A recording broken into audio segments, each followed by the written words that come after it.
你記住，印度紅菜幾叻幾有錢就好，留返4條後路。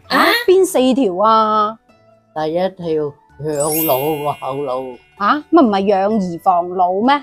你冇聽過老豆養仔，仔養仔，仔養老豆早日頭啊？人到咗50歲，經歷緊乜嘢呢？古人嘅50歲已經係兒孫滿堂噶啦，但係現代人嘅50歲，上有高堂，下有妻房，要養老人又要養老婆仔女喎。如果仔女仲未大個，仲未出嚟做嘢嘅話，可能仲要伸手問屋企人攞錢。呢個時候50歲仲喺出邊搏殺緊做緊嘢啊！咁好唔容易捱到仔女大個咗，終於出嚟社會做嘢啦，終於結婚生仔啦，但係又要買車買樓，又係一筆錢，仲要俾錢佢哋。咁身體狀態就會越嚟越差，翻風落雨50肩又會發作，腰酸背痛，仲準過天氣預報啊！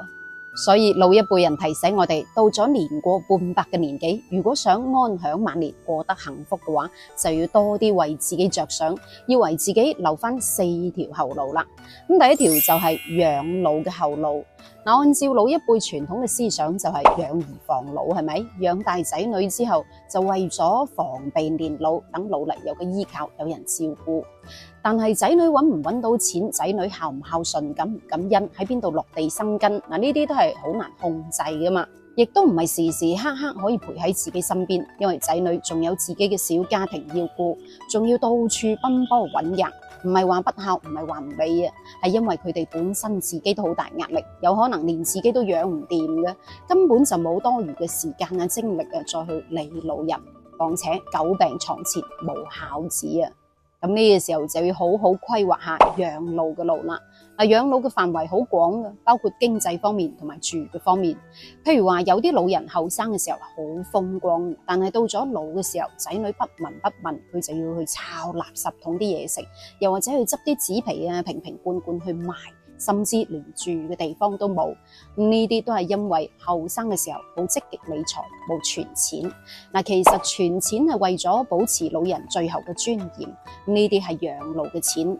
咁可能呢啲錢淨係夠你食一啲粗茶淡飯，但係起碼使嘅係自己嘅錢，唔使下下攤大手板問仔女攞，自己都使得安心啲啊嘛。況且人到咗一定嘅年紀，肯定會有啲咩頭暈身慶嘅嘢嘅，有啲錢嚟傍身都係好嘅。但係唔理收入幾多都好，都唔好亂咁揈錢。該買嘅乜金啊乜寶嘅，要買嘅就買啦，為自己做個保障，為家庭做個保障都係好。但係唔該買嘅就唔好亂買啦。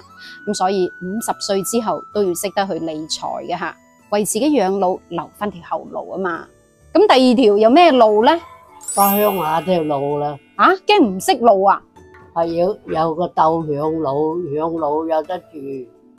如果你喺50歲嘅時候，仲要喺出邊奔波勞碌，到處去打拼嘅，就一定要為自己留翻條翻屋企嘅路啦。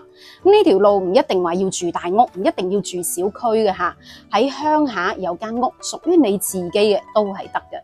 但係點解要為自己留翻條翻屋嘅路呢吓？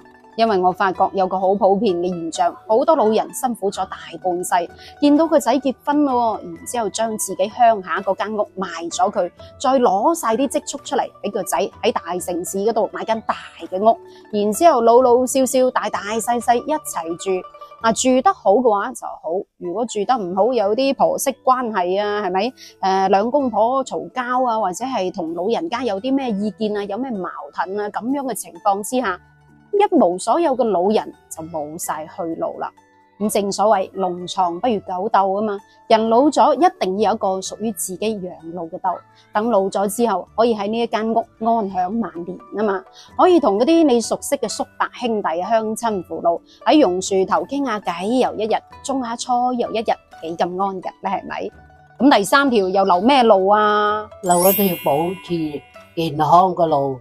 曾經有人用10萬嚟表示人嘅一生，咁前面嗰個1代表嘅係人嘅健康，後面5個0代表嘅係金錢、事業、愛情、家庭、權力等等棘哩呱啦嘅嘢。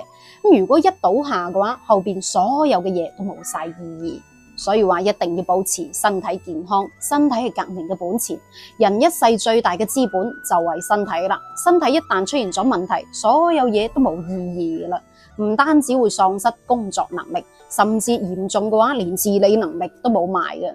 而到咗50歲之後，身體機能肯定就大不如從前噶啦，嗰啲風濕病痛啦、肩周炎啊、三高之類嘅富貴病就嚟噶咯。嗱，所以喺呢個年紀開始就要盡量避免去啲冇必要、冇意義嘅應酬啦。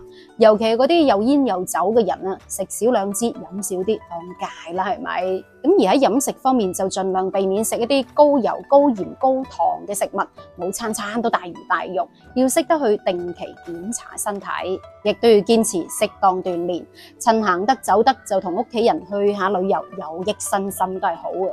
身體健康，晚年先至會幸福噶嘛，係咪？咁第4條有咩路呢？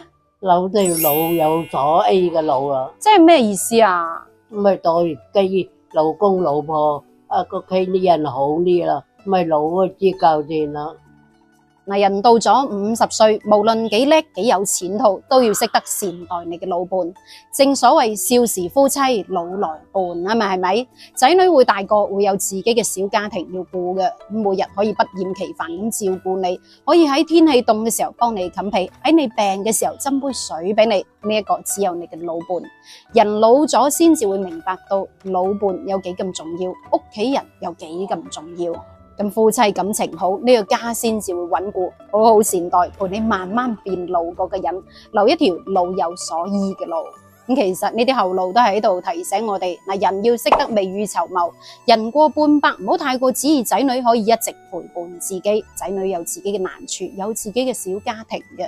咁到咗一定嘅年紀啦，唔好隨意揮霍自己嘅金錢，唔好隨意揮霍自己嘅健康，要好好善待自己另一半，善待你嘅愛人。咁樣嘅晚年生活先至會過得幸福體面㗎嘛，係咪呢？